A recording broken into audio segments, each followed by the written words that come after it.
Welcome to our picks for week 6 in the CFL. I'm John Hodge. He's JC Abbott, and he did a little better than me against the spread last week, so we're not going to talk about that. We're just going to ignore that? Yeah, I picked Edmonton to win, too. Everyone seems to be forgetting that. I deserve some flowers. You went 3-1. I went 2-2. I will say, I still got the spread right. I was a little disappointed when BC kicked their walk-off field goal because I did pick the Alouettes to win straight up, BC to cover a short spread. So when that looked to be a 2-point Alouettes win, I'm sitting there going, yeah, baby, let's go. I nailed this one. And then Sean White ruined my day. But that's okay. It's not a big deal. I still got it right against the spread. Yeah, let that be a lesson to the guy in the YouTube comments who said we got every pick wrong last week. We did well. You got to trust us, guys. We're getting you there. Combined, we went 5-3, which is not like crazy, but it's still above 500, right? It's still good. Obviously, this week there's only 3 games, which is kind of a drag. I missed the 4th game, but we'll have to try to go 6-0 between the two of us. And we don't talk about our picks before we sit down to record, so I don't know if our picks are the same, but one way to find out. Game number 1. The Calgary Stampeders will roll into Mosaic Stadium on Friday as 5.5-point underdogs against the undefeated Saskatchewan Roughriders, a game which will determine the early West Division leader. Starting quarterback Trevor Harris is back for the Riders after their bye, but the team will be missing several other key pieces, including cornerback Devon Campbell, left guard Travion Tate, and backup running back Thomas Bertrand-Hudon. Meanwhile, Calgary will give 2025 CFL first overall draft pick Damian Alford the start at receiver, with Clark Barnes nursing an ankle injury. JC, who will take the battle between the two hottest teams in the CFL? Well, first of all, I want to give full credit to the Calgary Stampeders, who are a lot better than even I thought they would be so far this season, and they deserve to be getting their flowers right now. But we do have to put their win last week against Winnipeg in a little bit of context, and that's that Zach Collaros wasn't playing that good at the quarterback position, and he gave that defense 2 pick sixes, which altered the course of that football game and inflated the score. That's not going to happen every week, and it's certainly not going to happen against a guy like Trevor Harris, who is notorious for protecting the football. I think the Saskatchewan Roughriders have done an incredible job this season of overcoming every injury and change to the roster that's come their way. So those things don't scare me as much. And I believe that they've got the correct combination to be able to beat the Stamps at home, right? I still, with everything that was going on in that game, don't think Calgary got tested enough on the ground by the Winnipeg Blue Bombers, despite the fact that they had Brady Oliveira yet. Right now, you've got AJ Ouellette leading the CFL in rushing yards. I think the Saskatchewan Roughriders are going to be willing to pound the rock and are going to be in a position to do it, because I expect that they will be at least close, if not in front, early. So I have the Riders to win this game. With that said, I don't think it's going to be a blowout. I think this is going to be a tightly contested football game. It's going to be close throughout. These are 2 very good teams, so I will take Calgary to cover the spread. I don't think last week's win needs any qualifiers for the Stampeders. They had an undefeated Winnipeg Blue Bombers team, a club that's gone to 5 straight Grey Cups, coming to their building, and they whipped their butt, right? That was not a very competitive football game. Unbelievable win for the Calgary Stampeders. Going into last week, I was highly skeptical that their 2-1 start was more than a mirage. I am now a believer. That said, they are playing the current top team in the CFL this week, and I'm high on what the Saskatchewan Roughriders have done. I am feeling a little bit of pause with their offensive line situation. I think going from Travion Tate to Zach Fry at left guard is a big drop-off, and I think that's going to negatively affect their ability to run the ball, something they've done very well the last few weeks. That said, I think dressing Kadeem Carey as the backup this week gives Saskatchewan a nice 1-2 punch there. Trevor Harris had the bye, and then the week off before that as he was hurt. the game in Toronto, I think we got to call a spade a spade. He did not play very well. Threw a couple of careless interceptions, which is not very Trevor Harris like. I think he's going to do a better job protecting the football in this one. And a stat I went up and looked, JC, Vernon Adams Jr. started 2 games against the Riders last year. And those games he threw for about 800 yards. Tremendous production.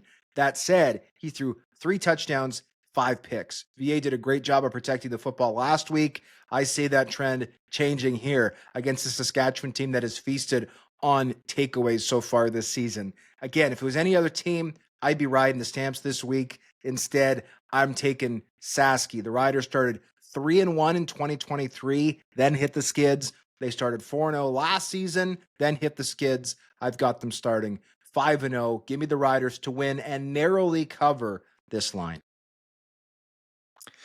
The Hamilton Tiger Cats are 5.5-point home favorites over the Ottawa Redblacks this week after an offensive explosion in Week 5. Bo Levi Mitchell and Kenny Lawler will be looking to build off a performance in which they connected for 3 spectacular touchdowns, while the Redblacks are still searching for their second win of the season and won't have returner Devontae Dedmon to help them. Does Ottawa have it in them to pull the upset here? I think they do. That being said, I think I'm in the camp now. I picked the Redblacks to win last week. They let me down. Where they have to prove it. Like, I need to see it before I pick them again. I think they're close to getting some people back along the offensive line. They've really missed Zach Pelios at right tackle. They've really missed Peter Godber at center. There's a reason they went out and signed him in free agency. The protection for Drew Brown has not been very good. Their run game has been okay, but it's not blowing the doors off. And defensively, this secondary I thought would be a lot better this year under new defensive coordinator William Fields. It has not been much better than it was last year. Amari Henderson's gotten picked on. Robert Priester's gotten picked on. And I think that the Hamilton Tiger Cats, as much as I don't see a repeat of last week, like that might have been an anomaly with Bo and Kenny just playing pitch and catch. Like, it was unbelievable dominance from them against those poor Toronto Argonauts defenders. But I don't think the Ticats need to go out and have Bo throw 5 touchdown passes to win this game. I think they can get a 3 touchdown, 1 pick performance from Bo, and they can get this done. The Hamilton Stadium, not an easy place to play. I think the fans are going to turn out for this one after 2 very good wins back to back for the Tiger Cats. Until the Redblacks prove me wrong, or at least until they get healthy along the offensive line, I'm riding against them. Give me the Tiger Cats to win and even cover this 5.5-point spread. I'm in the exact same boat as you, Hodge. I was a huge believer in the Ottawa Redblacks coming into this season. I even picked them to win the Grey Cup this season. They've let me down thus far, right? They have not lived up to expectations. They've got the pieces there, but they've also got some major flaws, and I just don't see this as the week where they're going to be able to figure it out, because I don't love how that defense matches up against this Hamilton Tiger Cats offense, right? When you've got a guy like Kenny Lawler and you've got other weapons in that receiving core like Tim White, and you've got a flawed secondary at best, I think there's going to be opportunities for Bo Levi Mitchell to go down the field. And I don't know who they're playing at safety this week, and you need safety help over the top against a guy like Kenny Lawler, as the Toronto Argonauts demonstrated last week when they didn't give him any, and all of a sudden he was behind them for 3 touchdowns.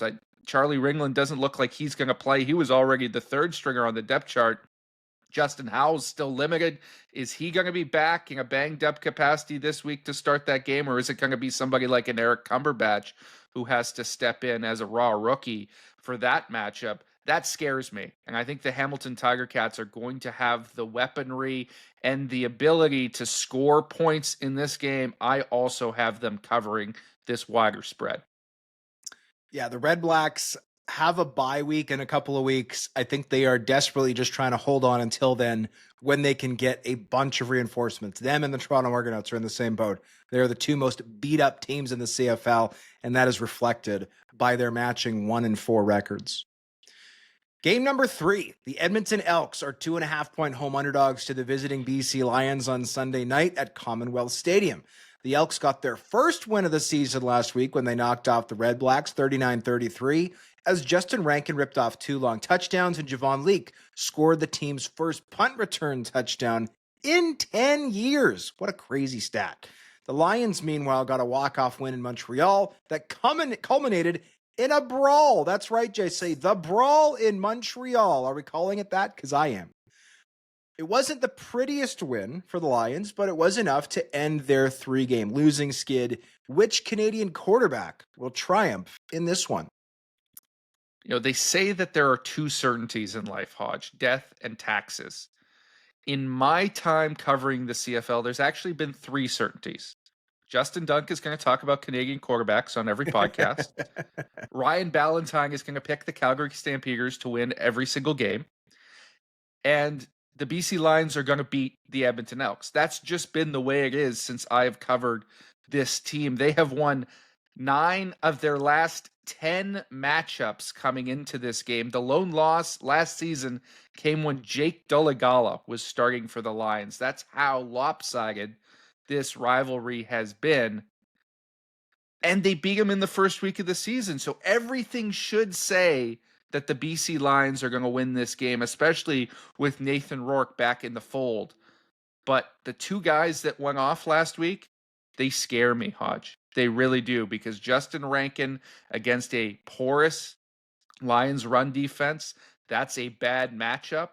And Javon Leake as a returner looking dangerous once again against a BC Lions special teams unit that has done absolutely nothing this season, I think is also a poor matchup. So I am going to take the Edmonton Elks to reverse the trend and to get revenge for their week 1 loss and beat the BC Lions at home.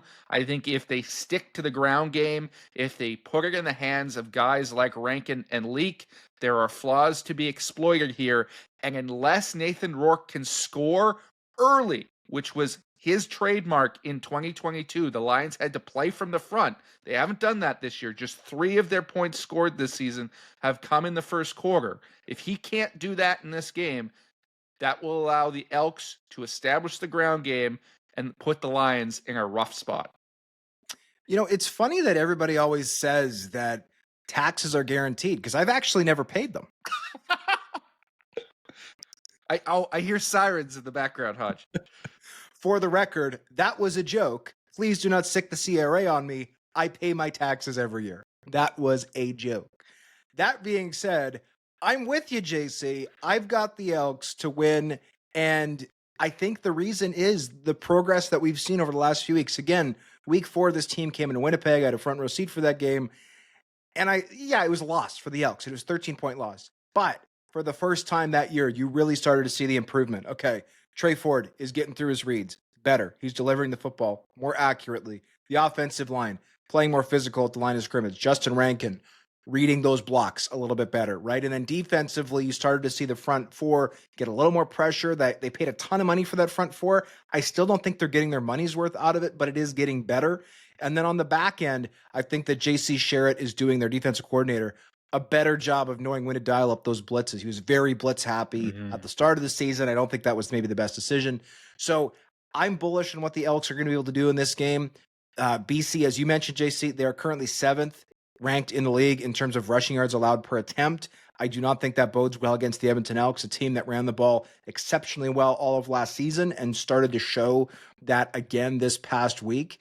For me, the Elks have started building something. Again, is this a playoff team? I'm not sure about that, but they are much better, I think, than they were back in week 1 when they went into BC and actually played like I think that game was tied at half. That was the Snoop Dogg game.